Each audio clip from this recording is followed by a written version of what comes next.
just say thank you for the warm welcome, and thank you to Kansas for Life for having me. It's truly an honor to be here and to look out and see all of you, along with so many young people. You are all the future of this movement, so thank you for being here today.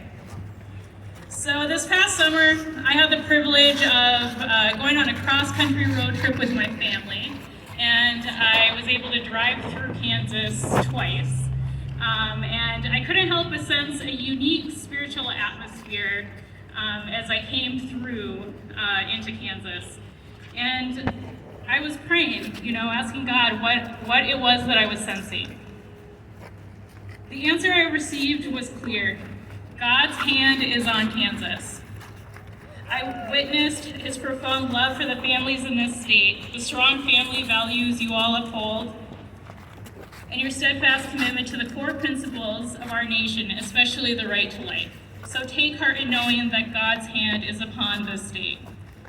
However, today I come before you with another message. I stand before you not as just an advocate for life, but as a believer in comprehensive and compassionate pro-life movement.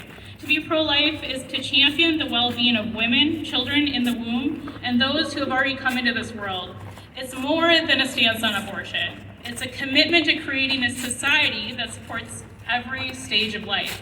It means fully equipping pregnancy resource centers and advocating for legislation that provides mothers and children the essential services they need throughout their journey.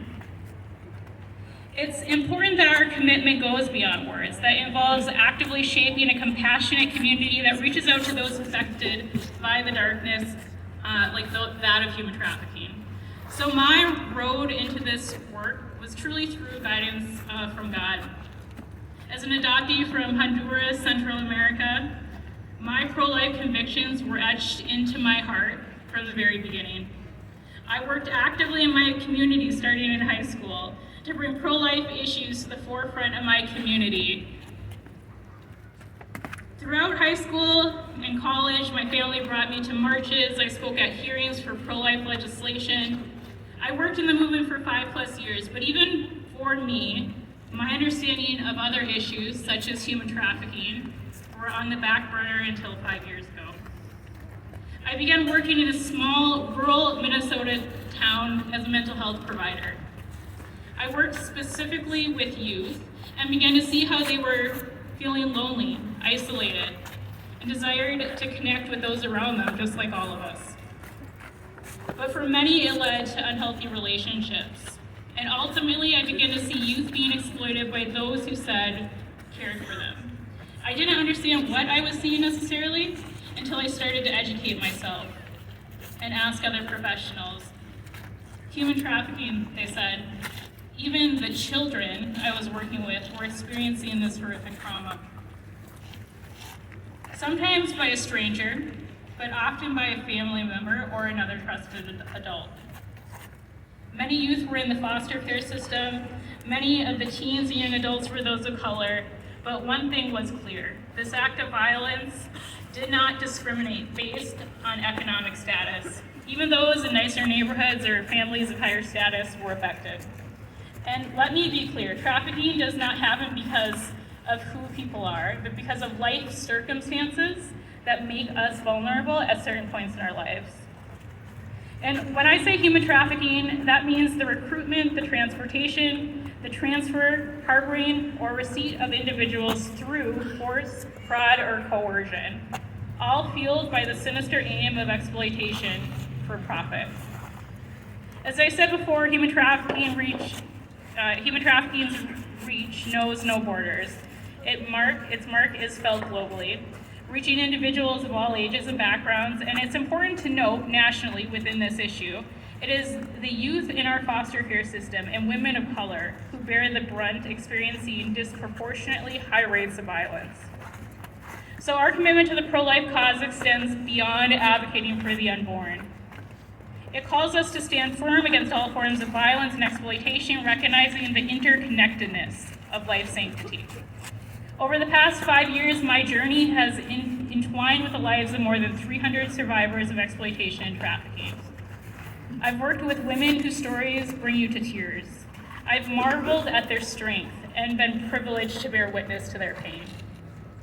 I want to share these stories with you because our movement that is pro-life and pro-love is not complete without understanding. I want to tell you about a girl named Sarah. And through her story, I invite you to bear witness with me to the trauma that takes place in the shadows all around us. Sarah was born to a teen mom who was unable to care for her due to being in the foster care system herself. Due to not having a stable place to live and not having supportive adults, Sarah's mom was forced to give up her parental rights in the hospital as soon as Sarah was born. She was taken from her mother and put into the child welfare system. Due to the trauma of separation at birth, Sarah's mom felt deep pain and shame and wasn't able to be part of Sarah's life. Sarah grew up within the foster care system, and by the time she was 10, she had been in 5 homes, 2 of which abuse took place. And due to the outward behaviors of aggression, anger, depression, and anxiety, she wasn't able to stay in one place for long. However, she was smart. She knew how to survive, and she enjoyed school. It was a safe place. By high school, she had lived across the state due to being moved so often. She would excel, though, at each school she was a part of, and she loved the arts and was extremely talented musically.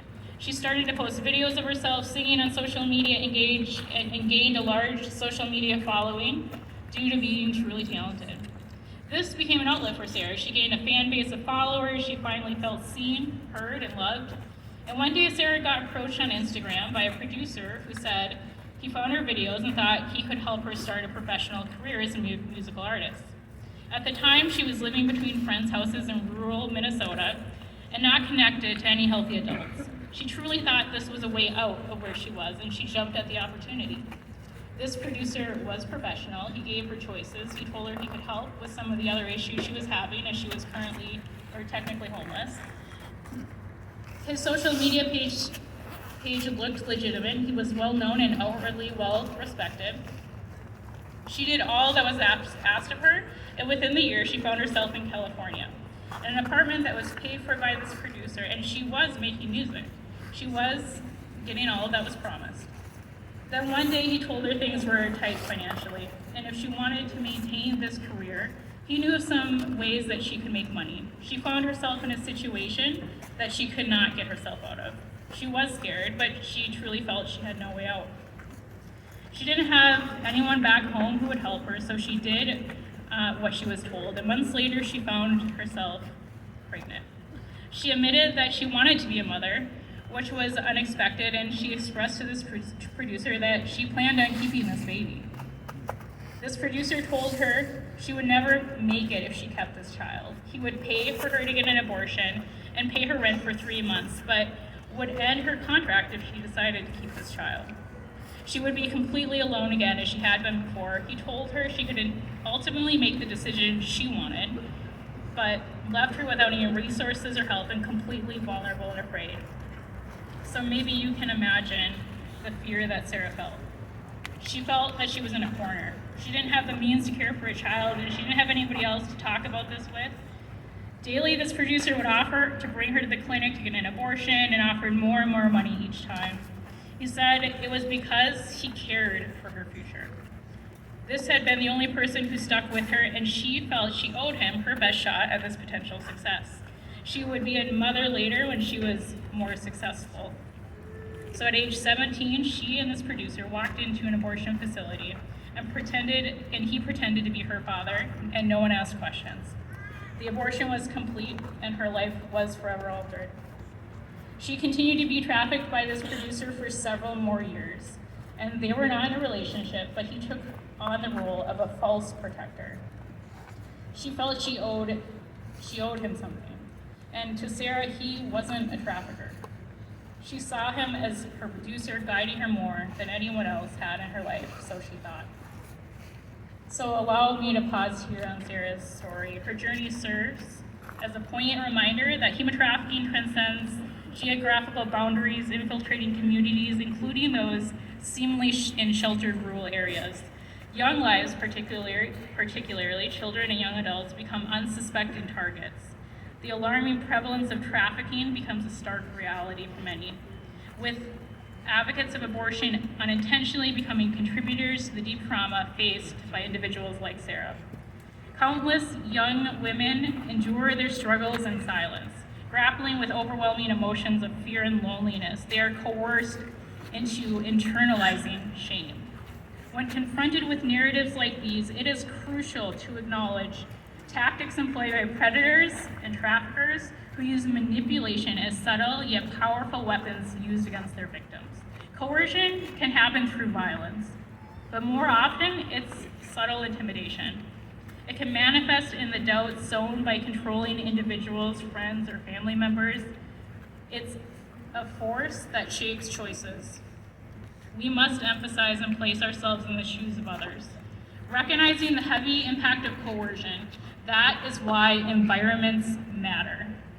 This is why we are called to speak life and be the light to those around us. Abortion, unfortunately, becomes a tool exploited by traffickers, emphasizing the urgency for us to confront the intricate connection between human trafficking and the act of abortion. Our responsibility demands that we stand united against those who seek to exploit women through abortion. Enacting effective legislation and fostering community collaboration are crucial in our commitment to preventing further victimization and providing unwavering support to those who have already experienced harm. But we also know legislation can only do so much. It's up to us to understand all the ways that coercion harms women and their children. So my hope and my prayer are that you leave here with a better understanding of coercion and a renewed passion to stand for all women and children against all forces that seek to control them. I wanted to share Sarah's story with you because ultimately it reminds me of the incredible human capacity to overcome trauma and adversity, and the journey from survival mode to stability marks the beginning of true healing, and it is a testament to the strength within all of us. To truly eradicate all forms of violence, our starting point must be rooted in love and understanding. It necessitates a commitment to actively listening to those who have walked paths unfamiliar to us. It requires continuous self-education, sparing others the burden of teaching us about their traumatic experiences. So today, to those who may feel that they have been unheard, whose stories remain unseen, and those who have survived violence or abuse, or to those who may bear the emotional weight of past abortions, I want to convey a message that transcends any other today. You are loved. You have value, and you deserve healing. Your presence is not only valued but essential. As you navigate through the process of healing, please recognize that your story has power to provide solace and understanding to others who have traversed such paths. In our collective pursuit of a more compassionate pro-life movement, let us foster an environment where understanding prevails and love serves as our guiding force.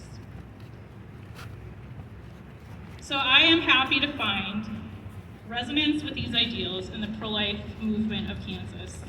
The legislative goals outlined in Kansans for Life 2024 aligns seemingly with the vision of a comprehensive support for women. The emphasis on initiating child support at conception and enacting life-affirming tax reform demonstrates a genuine commitment to champion the well-being of women across this state. As you collectively work towards these shared objectives, you will forge a pro-life movement that not only upholds the sanctity of life, but actively cultivates a culture of support for those who are vulnerable. The year ahead holds the promise of significant strides across this nation, and I'm excited to contribute to this transformational journey alongside you. And to each person alongside me on the platform, I extend my heartfelt gratitude and your unwavering dedication to constructing a pro-life movement that brings about a profound impact on the lives of mothers and children will be honored for generations to come. So in conclusion, let's fully embrace the profound sentiment embodied in the Your Kansas State motto, "To the stars through difficulties." This motto serves as a poignant reminder of your shared journey and the importance of standing resolutely for life, particularly in the face of challenges. Let these words inspire you and propel you forward,